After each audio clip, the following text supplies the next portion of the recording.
back to Wally's Financial 101. Today, I want to cover like all the different rules of saving that I found out there. So these aren't mine. These are like I said, all the methods of saving I was able to find like when I was searching. So I just wanted to do a little quick video going over these. So like I'm gonna jump right into it. So the first one I found was the 30-40-30 rule. This basically means 30% of whatever you make goes towards covering debt or catching up on past due bills.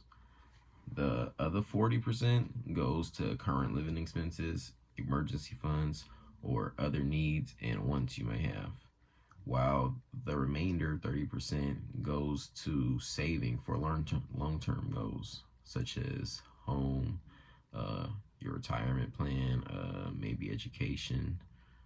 So that's the 30-40-30 rule. The next rule we have is the 50-30-20 rule. So basically 50% for your needs, which are your bills, food, transport, some of your debt. 30% for your wants, such as like if you have subscriptions like Hulu, Netflix, if you game, maybe pay subscriptions for that, PlayStation Plus, activities, traveling, and then your remainder 20% of that is for your savings, so like emergency funds, retirement, or your savings accounts. The next rule we have is 70-20-10 rule. So like the last two,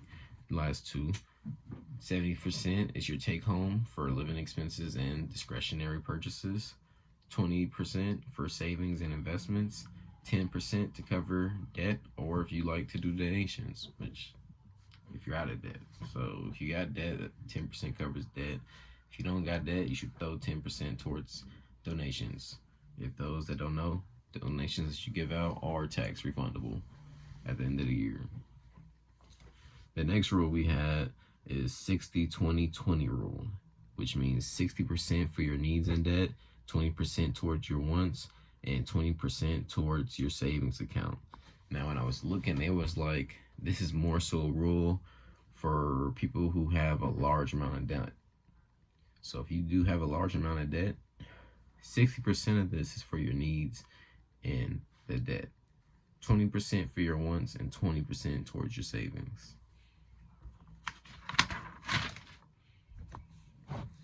Then we got the 75-15-10 rule, which is 75% towards your needs, 15% for your long-term investments, and 10% for your short-term investments.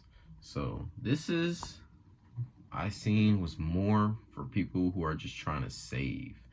Like 75% is covering your needs. So like that's like bills, subscriptions, activities, travel, and then 15% for your long-term investing, and then 10% for short-term investing. So that's 25% for investments, just diversified. So that's really more like a save heavy type of saving strategy. So like those were, let's see, that's 1, 2, 3, 4, 5 different type of rules that I found out there for methods of saving. So can you save $10,000 in 3 months? Sure, it's possible. It just takes a lot of planning and a little bit of sacrifice. Because if you really break that down, $3,333 a month is equivalent to making 10 bands in 3 months, which is $835 a week. So if you wanted to break $835 a week down into an hourly job, if you're not on salary, you make hourly, that's equivalent to $21 an hour for 40 hours a week. So you would basically be having to sacrifice your wants for a short period of time, 3 months, while making sure your bills aren't more than what you're making, and find the budget that fits you and your values to reach this goal. Because honestly, I started doing more research. I searched how many people have over $100,000 in their savings in America. And the most recent results I found was in 2022, which was about 26% had over 100% in their retirement accounts. So a good measurement to go off financially is to try to acquire 100K by 33.